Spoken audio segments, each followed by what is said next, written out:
क्या आपने कभी सोचा है जब स्वयं भगवान शिव और देवी उमावती प्रकट होते हैं तब क्या होता है। इस अध्याय में ऐसा रहस्य पता चलेगा जो आपकी पूरी जिंदगी बदल देगा।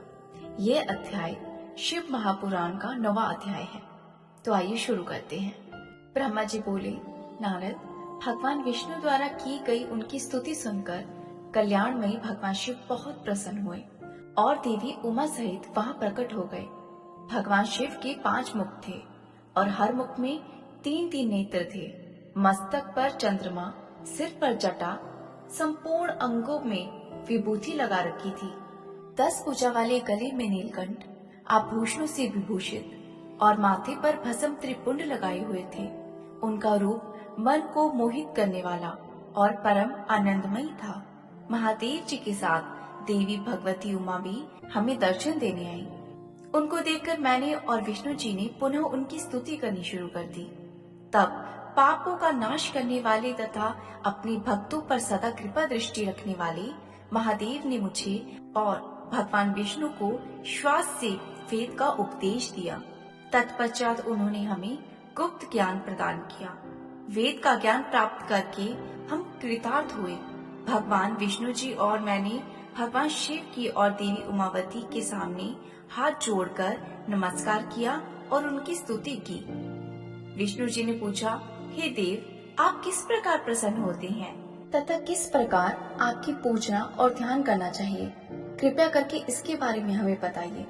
ब्रह्मा जी कहते हैं, नारद, इस प्रकार श्री हरि की यह बात सुनकर अत्यंत प्रसन्न हुए।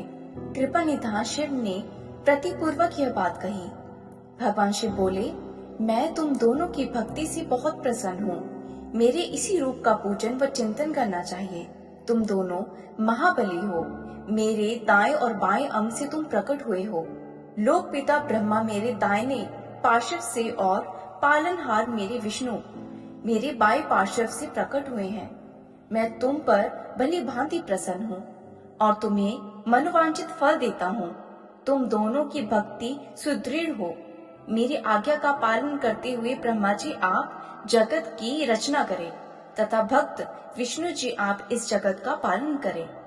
भगवान विष्णु बोले, प्रभु, यदि आपके हृदय में हमारी भक्ति से प्रीति उत्पन्न हुई है और आप हम पर प्रसन्न होकर हमें वर देना चाहते हैं, तो यही वर मांगते हैं कि हमारे हृदय में सदैव आपकी अनन्य एवं अविचलीय भक्ति बनी रहे।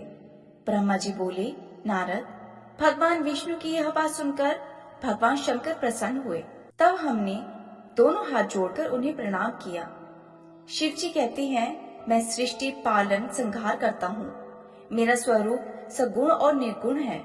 मैं ही सच्चिदानंद निर्विकार परम ब्रह्म परमात्मा हूँ। सृष्टि की रचना, रक्षा और प्रलय रूप गुणों के कारण मैं ही ब्रह्मा, मैं ही विष्णु और रुद्र नाम धारण करके 3 रूपों में विभक्त हुआ हूँ। मैं ही भक्त वत्सल हूँ और भक्तों की प्रार्थना को सदैव पूरा करता हूँ। मेरे इसी अंश को रुद्र की उत्पत्ति होगी। पूजा की विधि विधान की सृष्टि से हमें कोई अंतर नहीं होगा। ब्रह्मा, विष्णु, रुद्र तीनों रूप एक ही है। इनमें भेद नहीं है। इनमें जो भी भेद करेगा वो घोर नरक को प्राप्त होगा। मेरा शिव रूप सनातन है तथा सभी का मूलभूत रूप है। यह सत्य ज्ञान एवं अनंत ब्रह्मांड है। ऐसा जानकर मेरे अर्थात स्वरूपों का दर्शन करना चाहिए। मैं स्वयं ब्रह्मा जी की वृत्ति से प्रकट होऊंगा।